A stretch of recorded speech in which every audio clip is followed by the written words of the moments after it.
नमस्कार।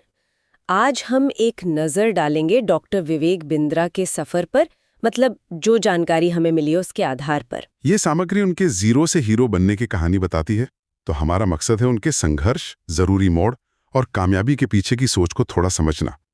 इसमें जैसे शुरुआत ही इस बात से होती है कि कैसे मुश्किलों का सामना करते हुए उन्होंने ये बाउंस बैक का सिद्धांत दिया। तो चलिए देखते हैं सफ़र में क्या खास बातें सामने आती हैं। जानकारी के मुताबिक दिल्ली में जन्म हुआ और बचपन में ही पिता का साया उठ गया। 2.5 साल की उम्र में जिम्मेदारी माँ पर आई और आर्थिक तंगी का दौर शुरू हुआ।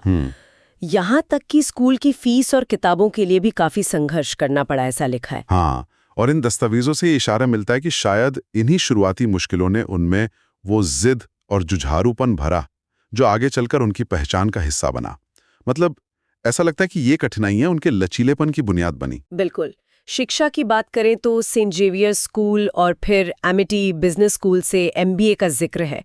यहीं उनका परिचय भगवद गीता से हुआ और दिलचस्प बात यह है, मिली जानकारी के अनुसार उन्होंने इसे सिर्फ एक आध्यात्मिक ग्रंथ नहीं बल्कि एक तरह से बिजनेस मैनेजमेंट बुक की तरह देखा।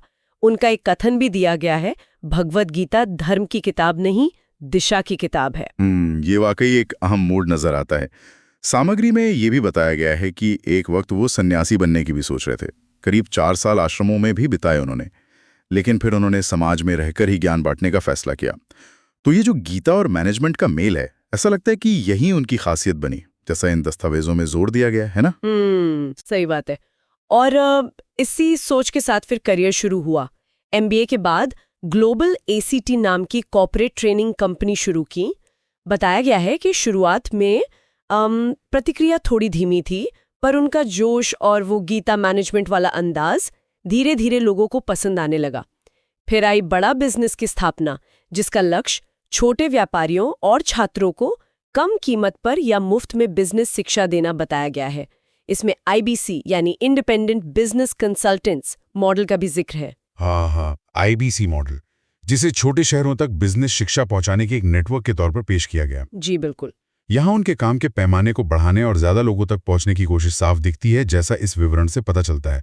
ये एक संगठित प्रयास लगता है छोटे उद्यमियों को जोड़ने का। इसके बाद आता है यूट्यूब का जिक्र, जिसे उनकी एक बड़ी पहचान का जरिया बताया गया है।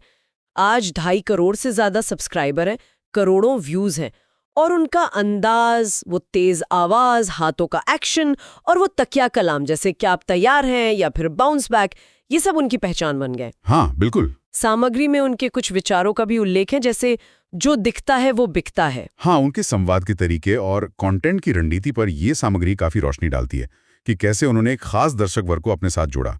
इसमें उनके कुछ पुरस्कारों का भी जिक्र है, जैसे गिनीज वर्ल्ड रिकॉर्ड्स वगैरह, जो उनकी पहुंच को दिखाता है। लेकिन कहानी सिर्फ सफलता की ही नहीं है। 2023 में संदीप माहेश्वरी के साथ जो विवाद हुआ, उसका भी उल्लेख है। काफी ट्रोलिंग हुई, सवाल भी उठे। हालांकि विवरण में ये भी कहा गया है कि बिंद्रा ने इस पर अपनी सफाई दी और फिर से बाउंस बैक किया। इसे उनके जीवन के उतार चढ़ाव के पैटर्न, मतलब गिरना और फिर उठना के तौर पे पेश किया गया है। हम यहाँ सिर्फ वही बता रहे जो हमें पढ़ने को मिला। और ये फिर से उसी बाउंस बैक वाले थीम को पुख्ता करता है, जिस पर यह दस्तावेज बार बार जोर देता है। ऐसा लगता है कि चुनौतियों से उबरना उनकी कहानी का एक केंद्रीय विचार है, जैसा कि ये स्रोत बताते हैं। तो कुल मिलाकर इस सारी जानकारी का निचोड़ यही लगता है कि अगर नजरिया साफ हो, यानी विजन हो, तो शायद बाहरी हालात उतने मायने नहीं रखते। डॉक्टर बिंद्रा की कहानी, जैसा कि यहाँ दर्शाया गया है, यकीनन कई लोगों को प्रेरणा दे सकती है। बिल्कुल। और ये सामग्री एक विचार छोड़ जाती है, जिस पर सोचा जा सकता है कि आपका आज का संघर्ष कल की पहचान बन सकता है। ये वाकई सोचने वाली बात है कि कैसे शुरुआती चुनौतियां किसी के भविष्य को गढ़ सकती हैं और शायद उसकी सबसे बड़ी ताकत भी बन जाएं।